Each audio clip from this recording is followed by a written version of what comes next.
Bismillahirrahmanirrahim. Assalamualaikum warahmatullahi wabarakatuh. Alhamdulillah, syukur kepada Allah Subhanahu wa taala. Mengucapkan alhamdulillah rabbil alamin.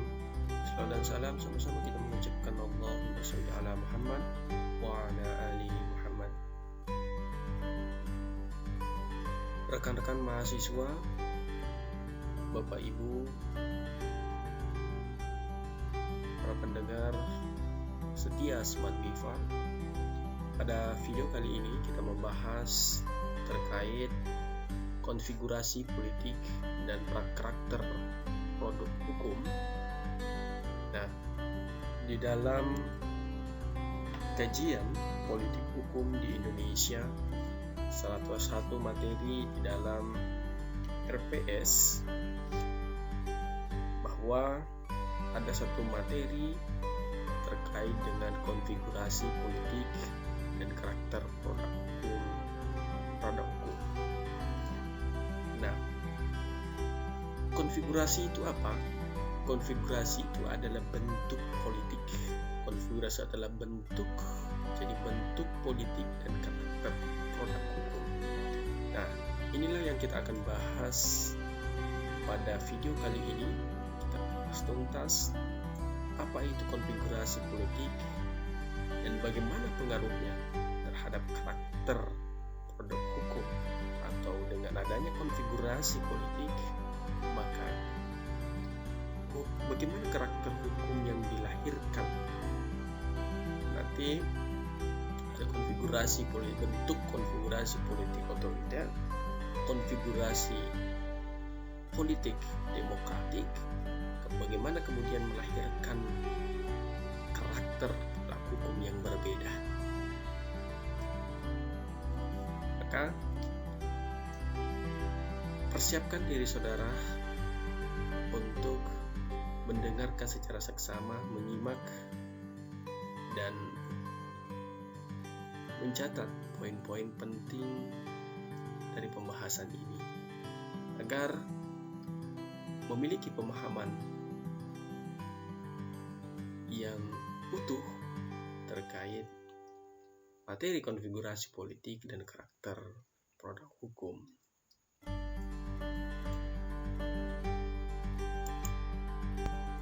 Rekan-rekan mahasiswa, Bapak Ibu, para pemuda, pendengar setia Smart Viva. Konfigurasi politik. Sebelum saya menjelaskan terlebih jauh apa itu konfigurasi politik, makna daripada konfigurasi politik, saya mengulas kembali terkait materi ataupun video-video awal di dalam politik hukum ini. Ada satu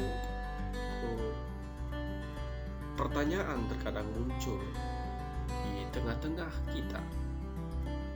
Pertanyaan seperti ini, ataupun pertanyaan dasar ya, pertanyaan dasar terkait hukum dan politik. Pertanyaannya, apakah hukum sebagai produk politik ataukah politik adalah produk daripada hukum? Nah, dalam menjawab pertanyaan kedua ini, maka tentu harus dilihat dari berbagai perspektif. Jika kita lihat dari konsep Dasein, bahwa kalau kita lihat dari konsep Dasein ataupun konsep secara kenyataan, bahwa politik itu tidak bisa kita hindari bahwa hukum adalah produk politik. Kenapa? Karena kalau kita mengkonsepkan hukum sebagai undang-undang, dalam faktanya, jika hukum dikonsepkan sebagai undang-undang yang dibuat oleh lembaga legislatif, maka tak seorang pun yang dapat membantah, saya pikir, bahwa hukum adalah memang produk politik. Sebab ia merupakan kristalisasi, formalisasi atau legalisasi dari kehendak-kehendak politik yang saling bersaing, baik melalui kompromi politik maupun melalui dominasi oleh kekuatan politik yang terbesar. Kita lihat secara simpelnya adalah bagaimana Undang-Undang Dasar 1945 mengatur bahwa dalam pembuatan hukum ataupun peraturan-peraturan itu adalah melalui proses politik. Ya kan? Jadi secara dasein, secara kesenyataan bahwa memang hukum itu adalah produk politik. Itu tidak bisa dihindari secara dasein. Nah, namun kalau kita lihat dari perspektif atau pandangan Dasolen, bahwa atau Dasolennya adalah keinginan atau keharusan, maka hukum sebagai dasar mencari kebenaran ilmiah dan memberi arti hukum di luar undang-undang, maka pernyataan hukum merupakan produk politik tentu tidak benar. Mungkin yang benar adalah politik merupakan produk hukum. Kenapa? Karena dikatakan tadi bahwa hukum itu adalah untuk mencari kebenaran. Maka lahirnya politik itu berdasarkan daripada hukum. Nah, itu secara Dasolen atau keharusannya. Nah, tentu, tapi bisa jadi keduanya antara pandangan Dasein dan Dasolen ini bisa saja tidak benar. Kenapa? Karena ada asumsi lain, misalnya terkait dengan intermediasi, interminasi antara hukum dan politik.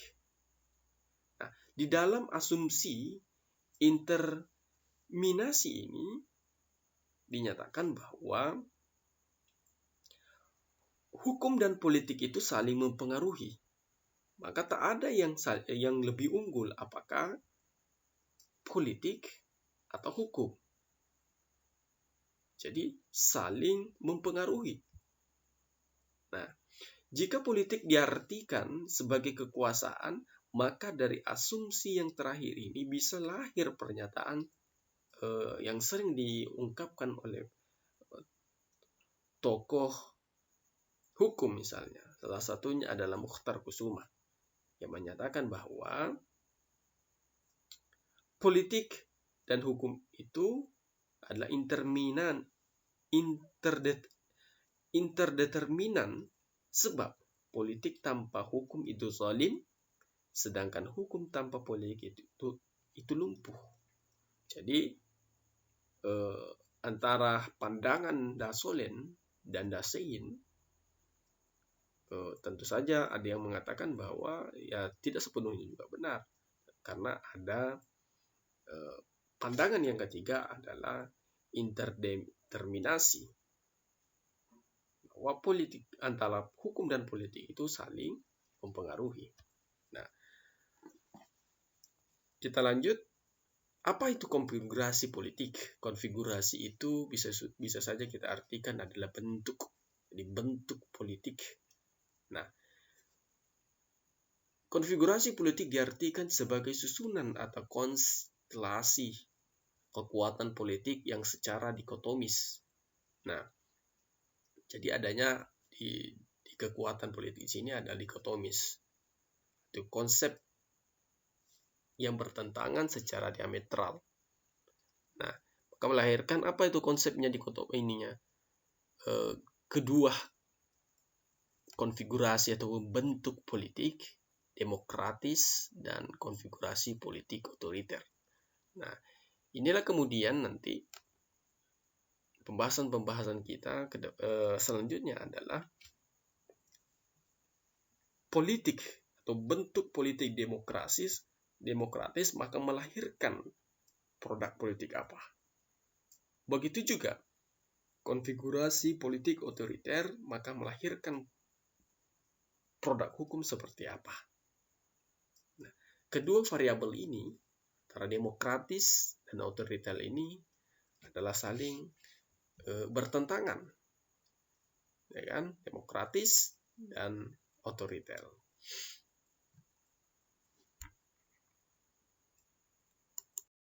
Rekan-rekan mahasiswa, Bapak Ibu, para pemuda, calon-calon pemimpin masa depan bangsa,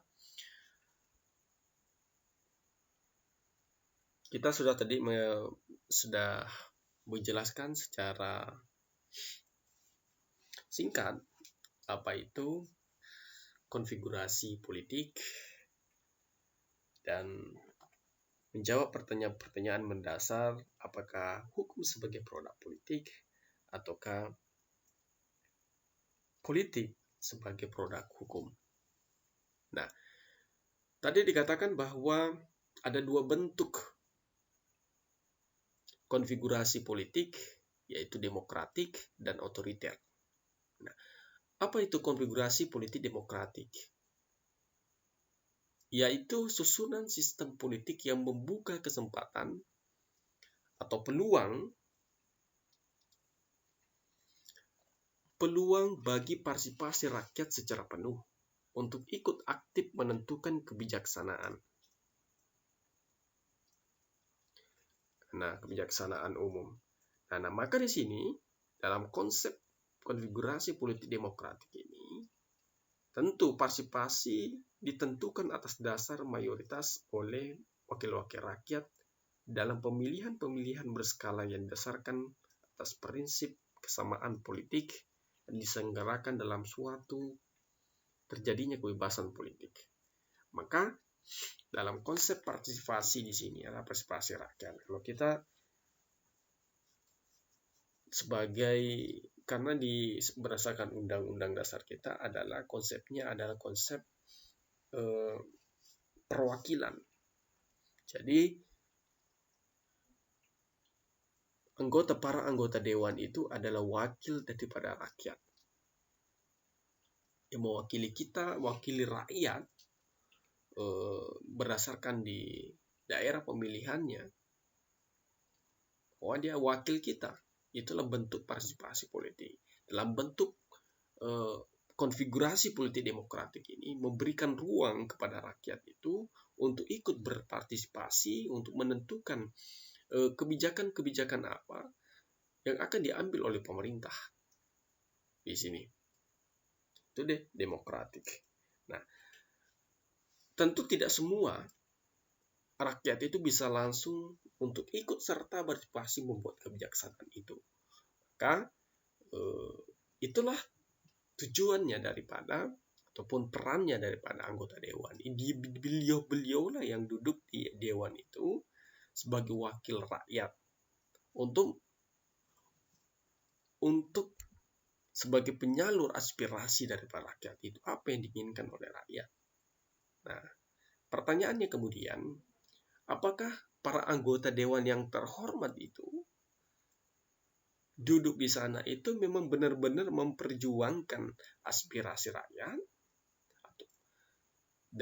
sebagai bentuk partisipasi rakyat dalam menentukan kebijaksanaan negara, ataukah hanya mewakili secara pribadinya, ataukah mewakili hanya kelompoknya, partainya? Ini pertanyaan ataupun argumentasi yang harus kita bicarakan lebih lanjut ataupun kita lakukan penelitian. Faktanya bagaimana? Nah, ini menarik. Kemudian yang kedua adalah konfigurasi politik otoriter. Apa itu konfigurasi politik otoriter? Merupakan susunan sistem politik yang lebih memungkinkan negara berperan sangat aktif serta mengambil hampir seluruh inisiatif dalam pembuatan kebijakan negara.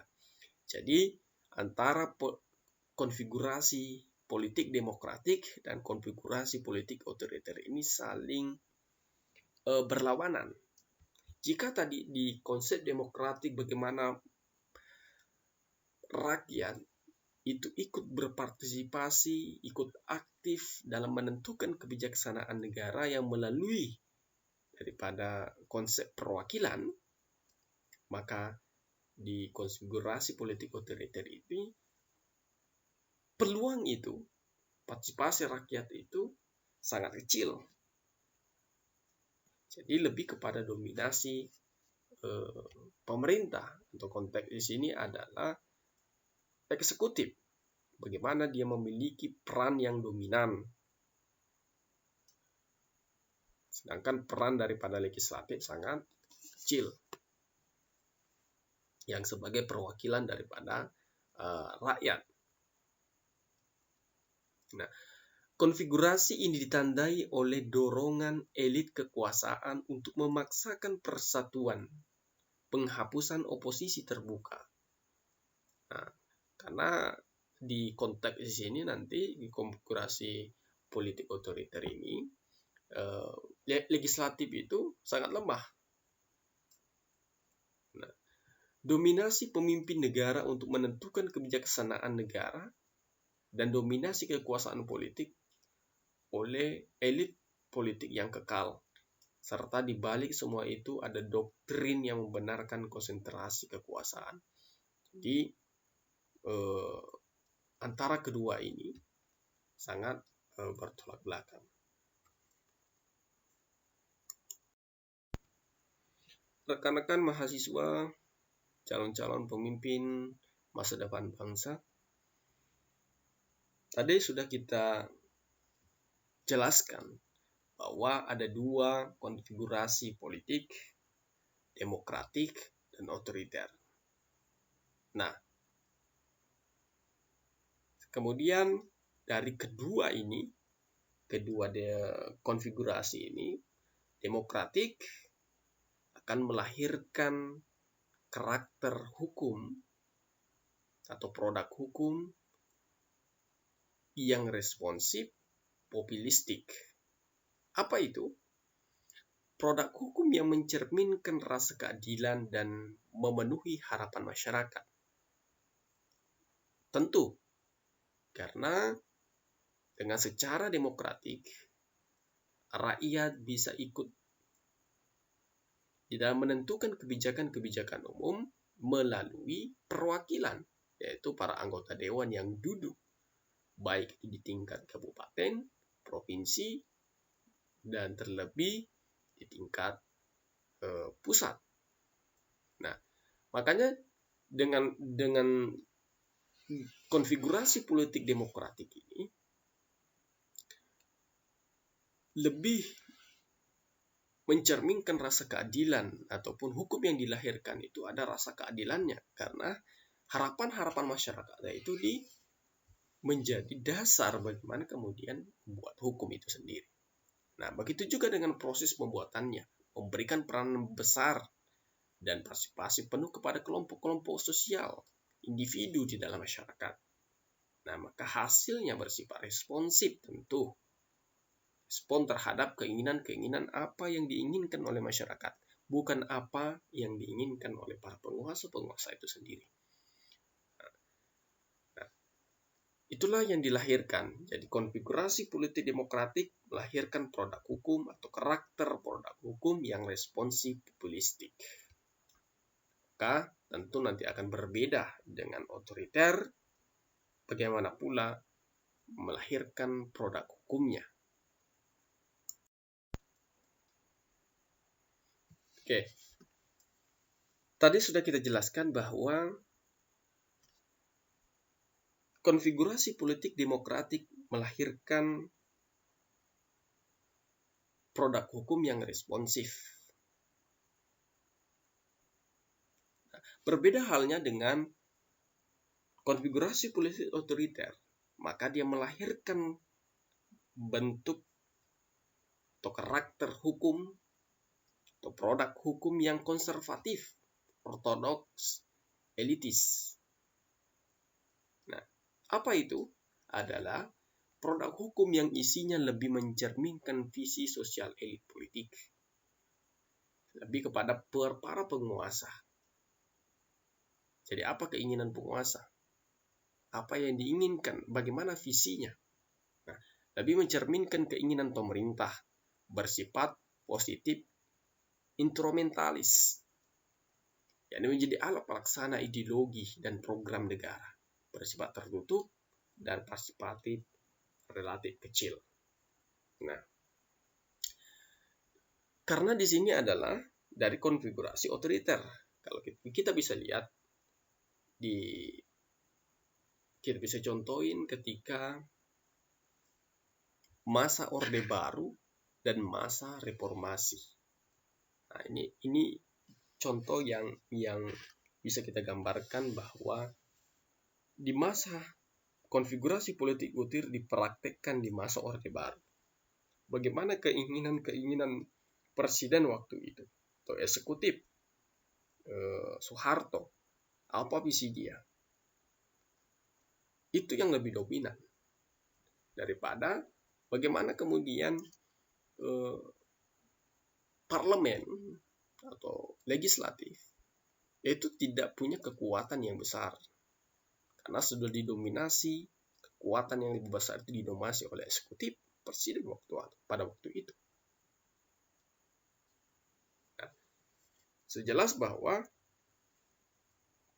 konfigurasi politik otoriter melahirkan produk hukum yang ortodoks, elitis, konservatif. Jelas ya? Rekan-rekan mahasiswa, calon-calon pemimpin masa depan bangsa. Sebelumnya kita sudah menjelaskan secara panjang lebar dua bentuk politik, itu demokratis dan otoriter. Kemudian konfigurasi politik demokratis melahirkan karakter hukum yang responsif, begitu juga sebaliknya konfigurasi politik otoriter melahirkan produk hukum yang konservatif. Nah, demokratis di mana parpol dan parlemen berperan aktif menentukan kebijaksanaan negara, itu sebaliknya parpol dan parlemen lemah dan fungsinya lebih kepada rubber stamp atau apa yang diinginkan oleh penguasa. Selanjutnya adalah di mana dalam konsep demokratis ini adalah eksekutif bersifat netral sebagai pelaksana. Berbeda halnya dengan otoriter, eksekutif bersifat intervensionis, jadi mengintervensi apa keinginannya untuk ataupun lebih kepada apa keinginan atau visi daripada para penguasa itu. Nah, kita bisa lihat kalau di Indonesia itu adalah bandingkan antara masa Orde Baru dan masa reformasi saat ini. Bagaimana perbedaannya? Yang paling mencolok juga adalah di antara konfigurasi politik demokratis dan otoriter adalah pers, media. Bagaimana kemudian kita bisa lihat di masa otoriter, di masa Orde Baru, pers, suara-suara mahasiswa dibungkam, pers terpasung, terancam pemberadilan. Nah, bagaimana kemudian saat ini di masa setelah reformasi, pers luar biasa, bermunculan pers, apalagi saat ini ya, media sosial, media online, berapa media. Kalau dulu di masa Orde Baru ya dibungkam. Yang ada itu adalah TVRI, itu pun isinya benar-benar berita-berita yang apa yang dikerjakan pemerintah yang baik-baik disiarkan. Suara-suara berapa para aktivis di masa Orde Baru itu dipenjarakan, bersuara aja sedikit sudah diculik, dibungkam oleh pemerintah. Organisasi seperti dulu itu juga seperti itu. Bagaimana kemudian harus berasaskan semuanya asas tunggal. Nah, Ini yang menjadi itulah bentuk adanya perbedaannya gitu. Kemudian itu melahirkan karakter produk hukum yang berbeda pula, ya kan? Karena prosesnya berbeda maka melahirkan produk yang berbeda. Nah, saya kira jelas ya, bisa kita lihat di perbedaannya di sini. Konfigurasi politik otoriter, demokratis melahirkan karakter produk hukum responsif untuk demokratis dan konservatif untuk otoriter. Oke, jelas ya terkait pembahasan kita konfigurasi politik. Oke, saya kira pembahasan terkait konfigurasi politik sudah jelas. Kita cukupkan untuk video kali ini dan kita jumpa di video-video selanjutnya. Untuk itu jangan lupa like, subscribe, and comment supaya kami mendapat masukan untuk perbaikan video-video selanjutnya. Insya Allah kami konsisten untuk menyajikan video-video yang mendidik untuk membuka wawasan kita bersama dan menarik, dan insya Allah akan kami sajikan ke depan juga video-video motivasi. Maka salam Smart Biva, salam sukses untuk kita semua.